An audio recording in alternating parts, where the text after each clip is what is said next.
ప్రతి వారం మాట్లాడుకుంటున్నట్టే 23 మార్చ్ 2024 వారాంతానికి అంతర్జాతీయ వ్యవహారాల మీద సమీక్ష చేద్దాం. ముఖ్యంగా ఈ వారం 3 అంశాల మీద మీ యొక్క అభిప్రాయాన్ని తెలుసుకుందామని ప్రస్తావిస్తున్నాను. ఒకటి ఏంటంటే ఈ పాకిస్తాన్ వాళ్ళు ఆఫ్ఘనిస్తాన్ మీద సర్జికల్ స్ట్రైక్స్ అనేది చేయడం మనము గత వారంలో చూసాము.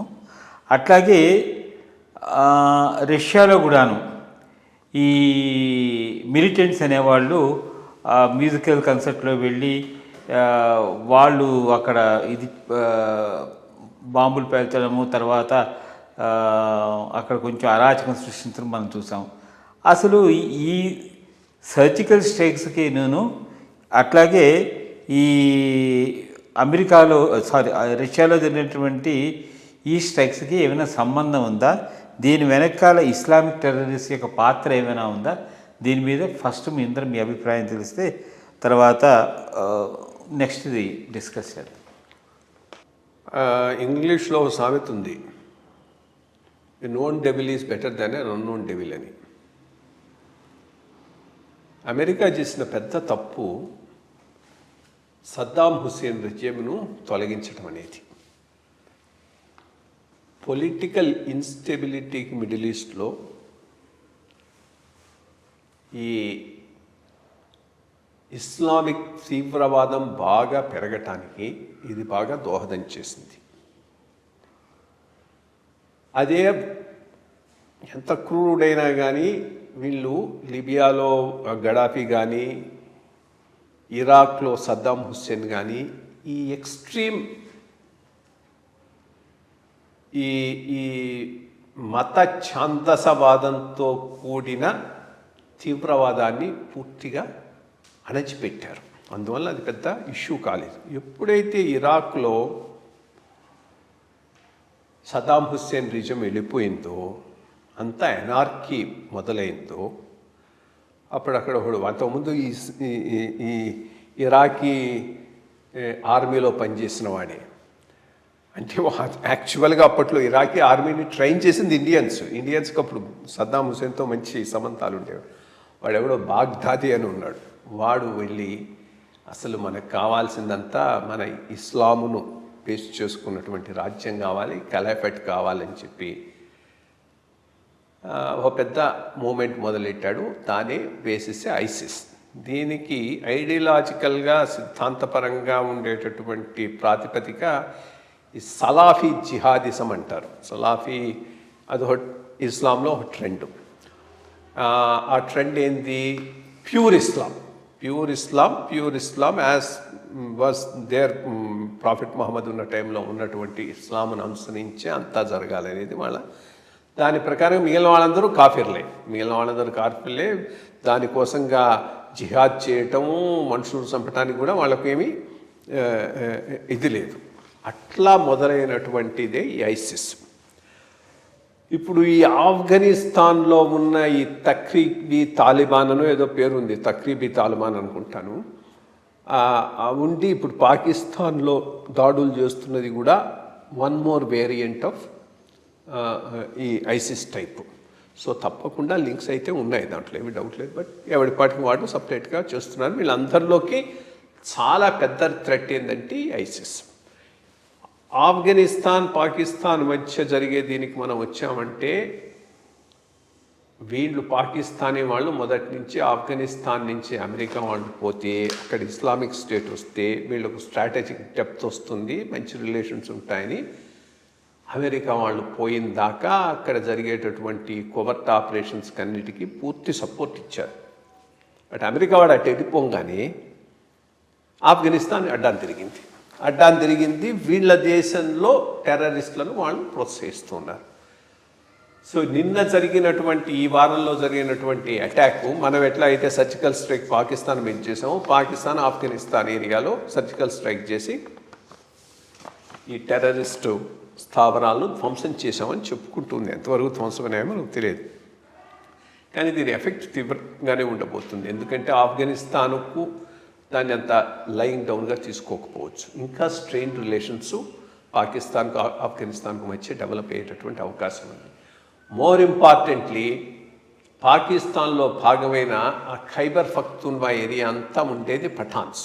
సేమ్ అక్కడ ఆఫ్ఘనిస్తాన్లో ఉన్న వాళ్ళకి ఎక్స్టెన్షన్. యాక్చువల్లీ అది పార్ట్ ఆఫ్ పాకిస్తానే. ఈ బ్రిటిష్ ఇండియా టైంలో డ్యూరాండ్ లైన్ అని ఒకటి లాగించేసి ఈ పక్కదంతా బ్రిటిష్ ఇండియాలో పార్ట్ అన్నారు. అట్లా ఈ పెషావర్ ఏరియాలని కూడా ఇండియాలోకి వచ్చి సబ్సెక్వెంట్గా పాకిస్తాన్లో మెంబర్స్ అయిపోయినాయి, పాకిస్తాన్లో పార్ట్ అయిపోయింది. సో ఆ ఏరియా ఒకటి ఇప్పుడు కాకపోయినా ఎప్పటికైనా కానీ ఆఫ్ఘనిస్తాన్ పాకిస్తాన్ మధ్య ఒక ప్రధానమైనటువంటి సమస్యగా తలెత్తేటటువంటి అవకాశం ఉంది. ఇది పాకిస్తాన్ ఫేస్ చేస్తున్నటువంటి మిలిటెంట్ ఇష్యూస్.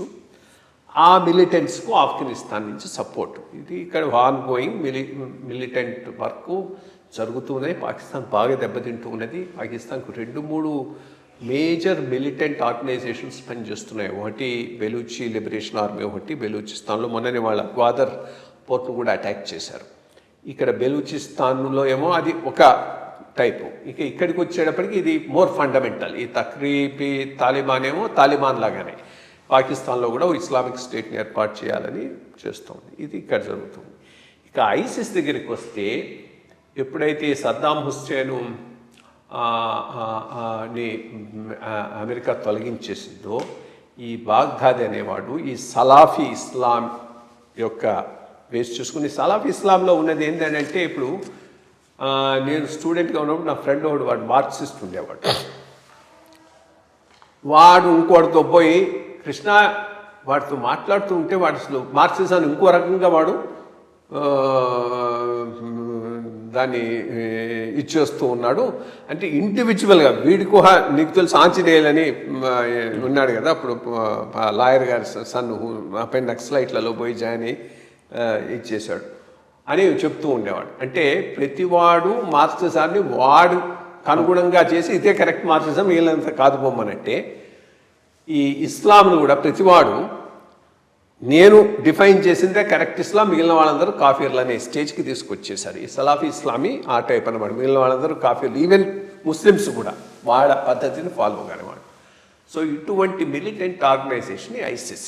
సో వీళ్ళకు ఈ జిహాదీ ఇది బ్లడ్లో ఉంది, చేస్తూ ఉన్నారు. అంతకుముందు చాలా అరాచకాలు చేశారు అక్కడ ఆ ఏరియాలో. ఎస్డీస్ అని ఇది చాలా పురాతనమైన తెగ అక్కడ ఆ ఏరియాలో ఉన్నది. వాళ్ళంతా టర్కీ, ఈ సిరియా, ఇరాన్ 3 దేశాల మధ్య ఆ బార్డర్ ఏరియాలో ఉన్నారు. ముస్లిమ్స్ కాదు, వాళ్ళను సెక్స్ స్లేవ్స్గా తీసుకొని చాలామందిని చంపి ఐసిస్ చేసిన ఘోరాలు ఇంత అంతా కావు. ఈ ఐసిస్ను మట్టుబెట్టడం అనేది ఇద్దరికి అవసరమైంది. ఎవరికి? రష్యాకు అప్పుడు అవసరమైంది, అమెరికాకు అవసరమైంది. సిరియాలో ఉండే అసాద్ను రష్యా పూర్తిగా సపోర్ట్ చేసింది. రష్యా సపోర్ట్ చేసింది, ఇరాక్కు సపోర్ట్ చేశారు. America on its own ISIS మీద పోరాటం మొదలెట్టింది. సో అప్పట్లో రష్యా ఈ ఐసిస్ని అక్కడ పూర్తిగా ఎలిమినేట్ చేయడంలో చాలా ఇంపార్టెంట్ పాత్ర పోషించింది ఆ ఏరియాలో రష్యా. మరి దానికి ప్రతీకారంగా ఈరోజు ఈ దాడి చేశారా?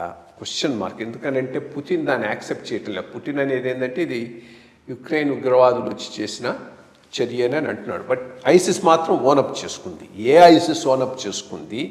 రియల్గానే ఐసిస్ ఓనప్ చేసుకుందా? ఐసిస్ తరఫున ఎవడో ప్రకటన ఇచ్చినట్టుగా ఏమైనా ఒక ఇది జరిగిందా మనకు తెలియదు.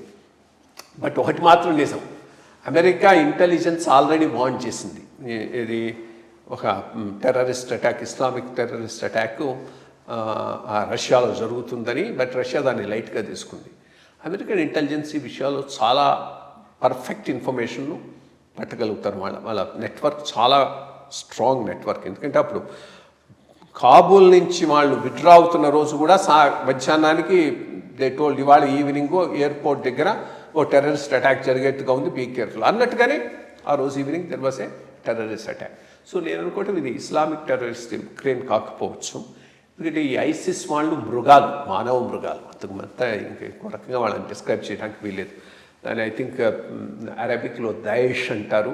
ఇక్కడ ఉన్నారు. ఇప్పుడు నార్త్ ఆఫ్రికాలో చాలా పెద్ద నెట్వర్క్ కింద సబ్ సహారన్ ఆఫ్రికా ఏరియాలో వాళ్ళు బాగా స్ప్రెడ్ అవుతూ ఉన్నారు. ఈ గల్ఫ్ కంట్రీస్ ఏవి కూడా వీళ్ళను లైక్ చేయవు. బట్ స్టిల్ స్ట్రాంగ్గా ఒక ఫోర్స్ కింద డెవలప్ అవుతుంది. సో వాళ్ళ పని అయి ఉంటుంది ఇది. బట్ ఏదైనా కానీ చాలా దురదృష్టకరమైనది, చాలా బ్యాడ్. అప్పుడు ఫ్రాన్స్లో కూడా కన్సర్ట్ హాల్ మీద అటాక్ చేసింది కూడా వీళ్ళే. ఐసిస్ అనేది ఒక పెద్ద వరల్డ్ వైడ్ న్యూసెన్స్గా తయారవుతున్నది. దీని మీద చాలా గట్టిగా అన్ని కంట్రీస్ కలిసి దీన్ని రూపు లేకుండా చేయాల్సిన అవసరం ఉంది. దీన్ని రూపు లేకుండా చేయటం 2 రకాలుగా జరగాలి. ఒకటి వాళ్ళను అటాక్ చేసి ఎలిమినేట్ చేయటం, 2 దీనికి ఉన్న ఐడియాలజికల్ బేస్డ్ కూడా అటాక్ చేయాల్సిన అవసరం ఉంది. కాస్త మోడరేట్ ముస్లిమ్స్ను, వెల్ మీనింగ్ ముస్లిమ్స్ను వాళ్ళందరినీ ఇన్వాల్వ్ చేసి, ఎందుకంటే ఎక్కడైతే ఎడ్యుకేషన్ లేదో, ఇగ్నోరెన్స్ ఎక్కువ ఉందో, వీళ్ళ అప్పీల్ ఎక్కువ ఉండేటటువంటి అవకాశం ఉంది. అది కాస్త కేర్ఫుల్గా చేయకపోతే మాత్రం ప్రపంచంలో ఎప్పటికైనా ఇది ఒక ప్రమాదకరమైనటువంటి ట్రెండ్ ఈ ఐసిస్ యాక్టివిటీస్. వీళ్ళలో చాలా ఉన్నారు. ఇప్పుడు మళ్ళీ అదే ఎక్స్ట్రీమిస్టు షియా ఎక్స్ట్రీమిస్ట్ అయితే వాళ్ళు మళ్ళీ హెజ్బుల్లా, హమాస్ మళ్ళా సున్నీలే, హెజ్బుల్లా, హౌతీ రెబల్స్ వీళ్ళందరూ షియా.